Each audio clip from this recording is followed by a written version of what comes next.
उत्तर प्रदेश के छोटे से गांव देवगढ़ की सुबहें देखने में तो शांत लगती थीं, लेकिन इस गांव का हर इंसान एक ऐसे डर के साथ जी रहा था जिसका नाम लेने से भी लोग कांप जाते थे।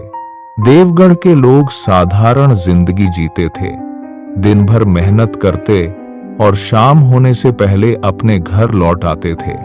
गांव से थोड़ी दूर जंगल के बीच बनी वो हवेली सालों से वीरान थी, लेकिन रात होते ही वहां किसी के जागने की खबर पूरे गांव में फैल जाती थी। कहा जाता था उस हवेली में रहने वाली औरत को गांव वालों ने जिंदा जलाया था और मरने से पहले उसने पूरे गांव को श्राप दिया था। उस रात ठीक 12 बजे हवेली से ऐसी चीख सुनाई दी जिसे सुनकर पूरे देवगढ़ में दहशत फैल गई। सुबह पता चला गांव का चौकीदार रात से गायब था और उसकी लालटेन हवेली के रास्ते में टूटी हुई मिली। रात में हवेली के अंदर से कभी रोने की आवाज आती तो कभी किसी औरत की हंसी, जैसे कोई अंदर आज भी जिंदा हो। अब हालत ये थी कि सूरज ढलते ही पूरा देवगढ़ सुनसान हो जाता था, क्योंकि किसी को नहीं पता था अगली रात कौन गायब होने वाला है। एक रात गांव के लड़के करण ने हवेली की खिड़की में उसे देखा। लाल आंखें, काला चेहरा और इंसानों जैसी नहीं डरावनी मुस्कान। पूरा गांव डरकर छिपा बैठा था, लेकिन करण ने उसी रात हवेली के अंदर जाने का फैसला कर लिया। करण जैसे जैसे हवेली के करीब पहुंच रहा था, हवा और ठंडी होती जा रही थी और उसे ऐसा लग रहा था जैसे कोई उसका पीछा कर रहा हो। तभी अचानक अंधेरे जंगल से एक औरत की धीमी आवाज आई, वापस चले जाओ वरना तुम भी मर जाओगे। करण ने जैसे ही हवेली के दरवाजे को छुआ, वो अपने आप चर्रर की आवाज के साथ खुल गया। हवेली के अंदर ऐसा अंधेरा था जैसे सालों से वहां सूरज की रोशनी पहुंची ही ना हो। तभी करण ने सामने वाले गलियारे में किसी की परछाई देखी, लंबे बाल और चमकती हुई लाल आंखें। हवेली के सबसे आखिरी कमरे से किसी के रोने की आवाज आ रही थी और दरवाजा अंदर से अपने आप हिल रहा था। अचानक पूरी हवेली में एक भयानक हंसी गूंज उठी, ऐसी हंसी जिसे सुनकर करण के हाथ कांपने लगे। करण ने देखा हवेली की दीवारों से ताजा खून बह रहा था, जैसे हवेली खुद जिंदा हो। अगले ही पल वो डायन करण के ठीक पीछे खड़ी थी और उसकी लाल आंखें सीधे करण की आत्मा को घूर रही थीं। करण को अचानक सच दिखाई दिया। गांव वालों ने सालों पहले एक बेगुनाह औरत को डायन समझकर जिंदा जला दिया था। मरने से पहले उस औरत ने कसम खाई थी कि वो इस गांव के हर इंसान से बदला लेकर रहेगी।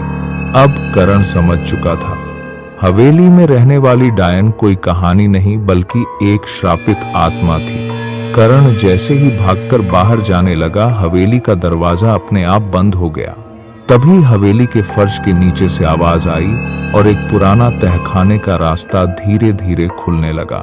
तहखाने के अंदर इंसानों की हड्डियां बिखरी पड़ी थीं और दीवारों पर काले जादू के निशान बने हुए थे। अचानक करण ने ऊपर देखा और डायन छत पर उल्टी लटकी हुई उसे घूर रही थी।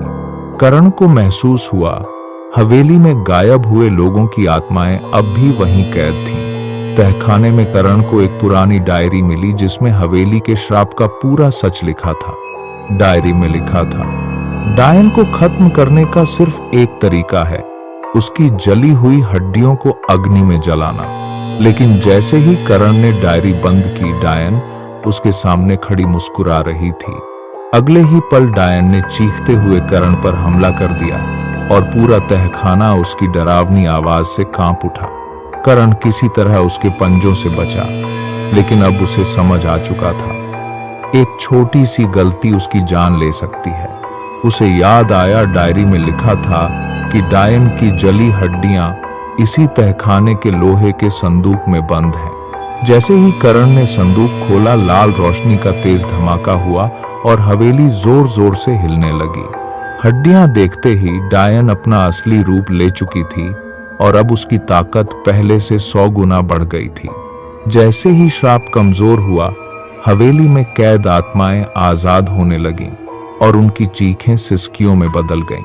करण ने कांपती आवाज में आखिरी मंत्र पढ़ना शुरू किया, वही मंत्र जो डायन को हमेशा के लिए खत्म कर सकता था। मंत्र पूरा होते ही हवेली में आग भड़क उठी और डायन दर्द से ऐसी चीखी कि पूरा देवगढ़ कांप उठा। कुछ ही पलों में डायन राख बनकर बिखर गई और उसकी लाल आंखों की चमक हमेशा के लिए बुझ गई। डायन के खत्म होते ही पूरी हवेली जमीन पर ढह गई, जैसे उसका अस्तित्व कभी था ही नहीं। अगली सुबह सालों बाद देवगढ़ में पहली बार डर की जगह सन्नाटा था, क्योंकि हवेली अब सिर्फ राख बन चुकी थी।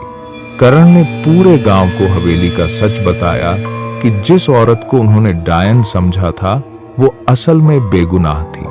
सच सुनते ही गांव वालों को अपनी सबसे बड़ी गलती का एहसास हुआ, लेकिन अब बहुत देर हो चुकी थी। कुछ दिनों बाद हवेली की जगह सिर्फ टूटे हुए खंडहर बचे थे, लेकिन लोग अब भी उस रास्ते पर जाने से डरते थे।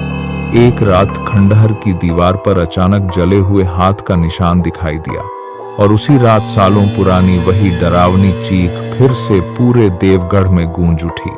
करण समझ गया, कहानी अभी खत्म नहीं हुई थी। कुछ ऐसा था जो अब भी हवेली के खंडहरों में जिंदा था।